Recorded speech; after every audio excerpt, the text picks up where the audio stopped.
kailangan abangan ng Yin para hulihin ang isang Ling is kung nagamit na yung Tempest of Blades. Ah, yes. Yes.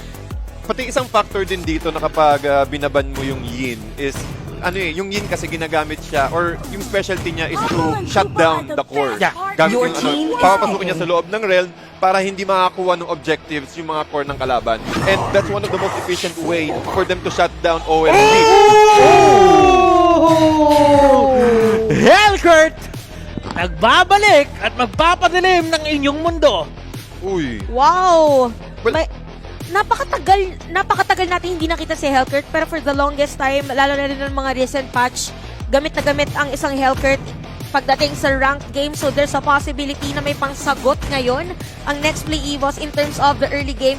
And it might be difficult for the Ling na basta-basta na lang pumunta sa pader because of the Dark Knight Falls. Yes, and also, gamit na rin, dahil na rin sa recent patch ng isang Hellcurt, ang bilis niya magkaroon ng Deadly Poison Stingers and makakaikot siya kaagad. One of the best ways to counter na rin kapag sobrang daming heroes na pwede mag-provide ng vision sa isang team is tanggalin mo, kalabanin mo yung parang use it against them. Yes, meron kang vision pero di mo makikita yung buong paligid mo, yung buong vision mo using the Dark Nightfall. So, it's also an effective way or effective pick para sa NXP to counter this vision advantage na meron ang OMG. And not only vision kasi kung iisipin mo show yung kanilang possible tank dito.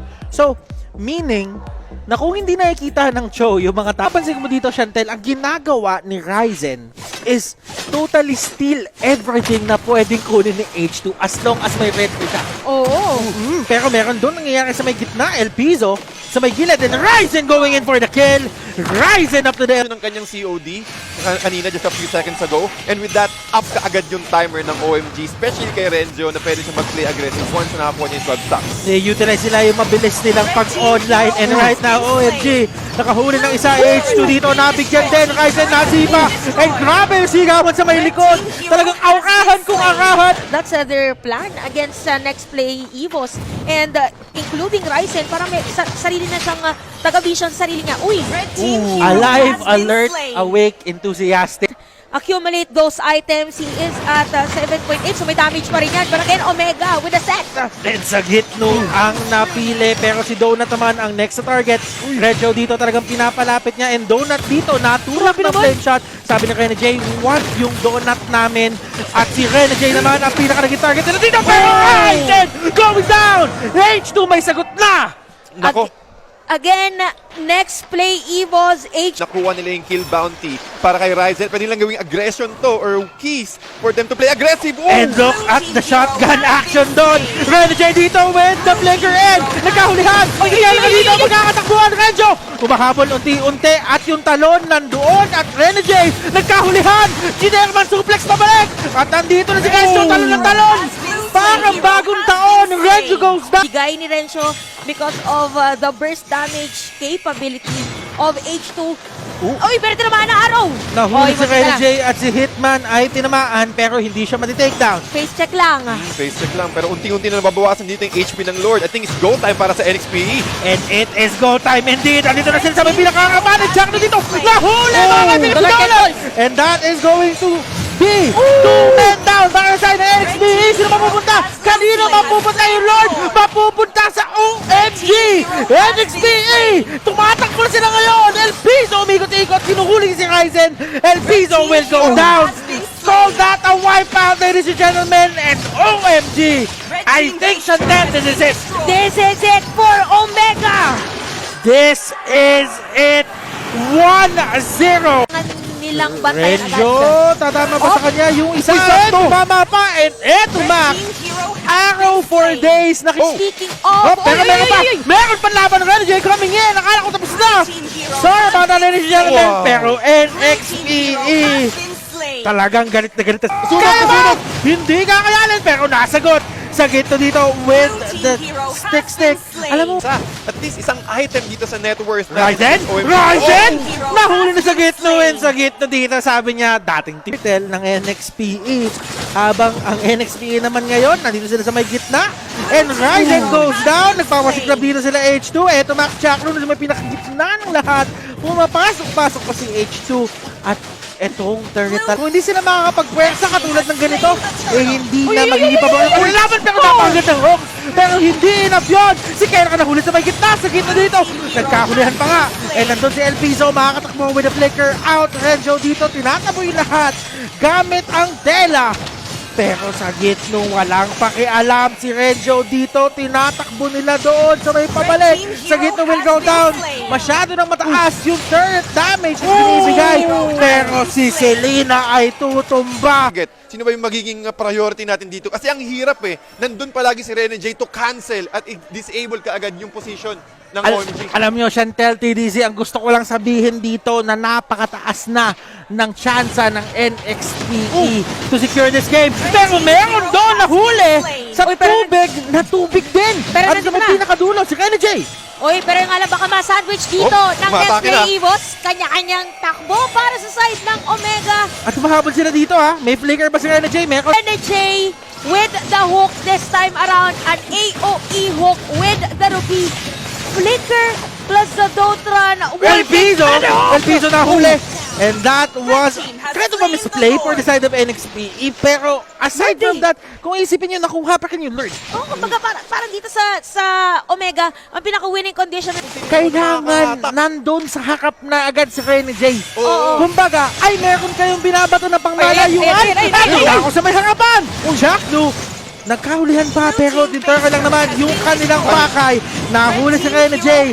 Pero nagawa na ng NXPE yung kanilang objective doon. Ngayon, Nestle Evos, pwede pa sila makakuha. Mo dito yung pagbato ng skills ng Omega laging sabay. Kaya pag Donut, tinamaan ng pana. And Falling Star muna sa may pinakarapan. At nagpahuli dito si El Piso. And Franco will go down. H na nakuha ng kill. Kill kanina pinag pa. At eto na, NXPE. Susubukan. Is being aggressive, so kailangan meron silang sagot na trade. Either makakuha sila ng outer turret energy shield. Pero nahuli dito si Donut, tinamaan ng pana at sinipa. items na to play aggressive at yun yung minamata ng NXPE. Kailangan nilang iwasan, kailangan nila at least ma-prevent yung aggression. Uy!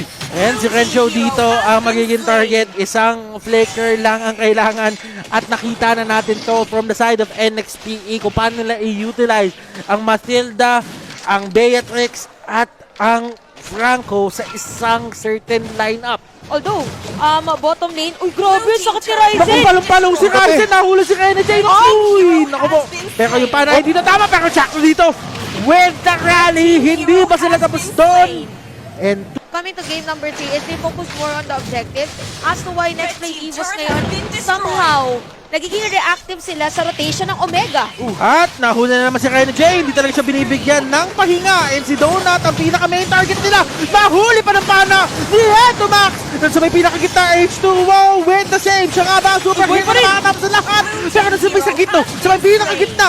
Hinakabol ni si Ryzen. And sa gitno dito, naiwan mag-isa. Kaya niya ba tumakas? Guiding wind, nandoon pa. Hindi sumusugod, yun yung ihuhook niya. Yung mga vulnerable na heroes such as si Kelra. Kaso si Kelra naman kasi protektado siya ni Kupa eh.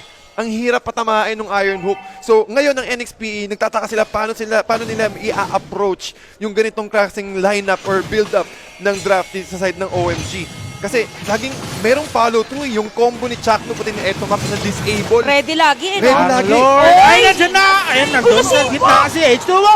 Pero nasipa siya. And eto na ang habulan. Ryzen dito talagang tumatakbo na. And hindi na itutuloy ng OMGH. Ito yung side ng OMG. Pasok na pasok. Pero Kenny J sa may pinakagitna. Sabi nila, kami kanina nagpranko. In-auto-engage nyo kami. Finors engage nyo kami. Gagawin din namin sa inyo yung same thing na ginawa niyo sa amin ng game number 2. Tel, napaka-importante ng mga traps dito. Tingin ko, yun yung talagang nagbigay kay Chaco ng information na darating na si H2. Alam na alam nila eh kung saan dadaan, kung sinong dadaan at kung anong gustong gawin ng dadaan. For Omega, ang ganda nung kanilang sili. Ang onte at hindi enough yung range para mag-retry.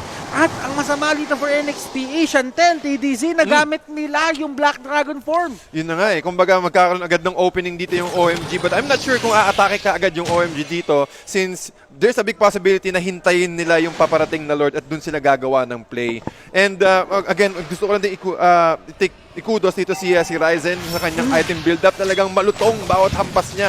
Kailangan niya lang makakuha ng isang disable. And Jackdo, nakahuli na isang tao dito. And Renegade goes down. Monster kill para kay Ryzen. Nandun sa may pinakagitna si H2 ng lahat. Ogi shadow kill. Masyadong madaming tao at pinagsaluhan nila na parang pamilya yung ultimate ni H2. Nako, mga suportang tunay. Suportang tunay. Oo, suportang tunay. Kasi pati mapapansin mo isang disable lang ang kailangan ng OMG para makasecure ng kill. At yung NXP, ang kailangan nilang gawin dito is makakuha ng hook si Rene J. O makakuha ng isang magandang disable. Kaso dikit-dikit sila. Nag-responde. Uy, Sagit to dito with the Black Dragon form. Susugod na sila. May immortality. Eto na ang half human, half dragon. Let's go sa game. Para sa pinakalikod. Nagkaulihan na. Dalawa. Piso getting kicked. Pero eto na. H2, Donut, Rene J. Sila na lang ang natitira dito. Chuck, no, ladies and gentlemen, nandun yung mga minions. Yung Ogi Shadow Kill, hindi naging enough. H2 takbo, H2 takbo. Nandoon siya, papunta sa Benjo? base ng kalaban. Uy, Actually, off! Tikor, H2. goes down. 2 players remaining para sa next play, Evos. 4 naman para sa Omega. Mahirap dumepensa. Omega!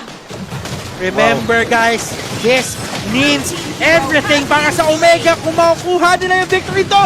NXPE, kaya ba nila i-def? Hindi! Omega runs wild!